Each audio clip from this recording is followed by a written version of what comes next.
Here we have the winter locations matching game. So in the bag there will be an instruction sheet to go along with this, as well as the video that you're watching. Inside the bag there are 3 different sets of cards. They all work on the same concepts. There's just different pictures. So you have one set with mittens and a box, one set with a snowman and a box, and one set with a penguin and a box. We were thinking to start with, you might want to pick just one deck of cards to start with at a time, and then as the child gets more proficient or gets better with the concepts, you might want to add in a second deck, and then maybe eventually the third deck, and then just mix them all together. So for this example, I'm just going to show you the penguin deck. And you can do this numerous ways. This is a matching game, so there's doubles of each picture, so you obviously can play, the memory game. But to start off with, we need to be teaching these concepts to the children. Sometimes they might know them already, but there could be some children where you actually need to teach the concept. So it might just be a matter of looking at the picture and talking about it, and you, the adult, are telling them where the penguin is. Oh, the penguin is beside the box. The penguin is under the box. The penguin is next to the box. And I just realized that some people use next to and beside interchangeably, and that's okay. I personally don't use next to a lot of times, so you can feel free to either take these out if you want, or at this point, a lot of the kids may not be able to read the words, so you even could just have an extra set of beside. You can decide what you want to do with that. It is also a great way to talk about the differences between beside and next to if you want to introduce that concept, but honestly, it just might be simpler just to talk about beside. But if you have questions about that, talk to the SLP. So like I said, to start with, it just might be us teaching the children what these concepts are, and then we would get them to be able to identify what's happening in the picture. Oh, we could ask them, where's the penguin? And at first, we would only expect them just to use one word. We might just expect them to say under.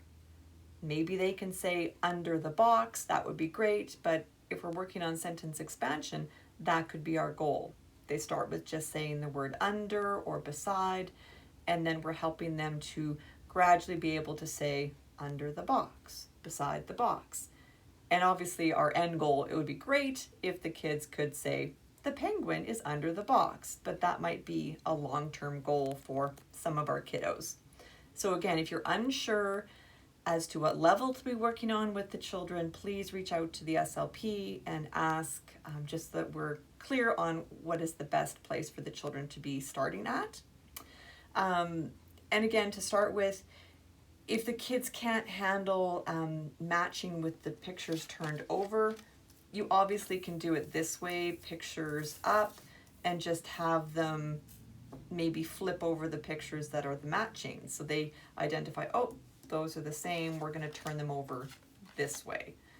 Sometimes that's an easier place to start for the matching game for kids, but that's just one variation.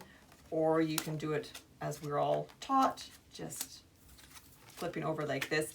And maybe for some children, you're starting with just 4 pictures at a time because they can't remember, where all of the other pictures might be. So you might want to start with 4 only, and then gradually add in 6, and then gradually add in more. Just because you have all of these cards in your bag does not mean you start with all of these cards. That might be way too overwhelming for the children. So just be aware to start slow and just add in as you see that the kids are able to handle it. And again, just modeling lots of language for them in this activity. Like, there's just so much language going on in an activity like this. You can be talking about, oh, the penguin is next to the box. The penguin is beside the box. Not the same. Turn them over, try again. There's just so much language that you can be infusing into this activity. The ideas of same, not the same. I tend to start with same, not the same at first, and then talk about how not the same equals different. But again, that depends on the child. So if you have questions about that, just reach out to your SLP. So I feel like this is pretty self-explanatory. It's essentially a matching game, and just be aware of what your goal is for the child, whether it's single words, whether it's phrases, whether it's being able to use 6 cards at a time, 8 cards at a time. And like I said, you might want to start off with one deck, just because then the children only have to worry about where the penguin is, and that becomes a bit of a repetitive sentence. The penguin is under the box. The penguin is beside the box.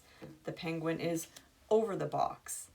And then once they're really solid with that, then we can bring in the snowman, because then maybe some of the pictures are the snowman, and so they have to really think. It's not the penguin, it's the snowman beside the box now. So that just adds one more layer of challenge onto it for the children. And then maybe eventually you can work up to including the mitten picture in with the penguin and the snowman, so that they're then having to identify the object as well as the location. So many language targets that you can be working on within this goal or within this activity. The goal for this really is location words right now, but it's so great for vocabulary. It's so great for sentence expansion. So there really are lots of opportunities for language development here.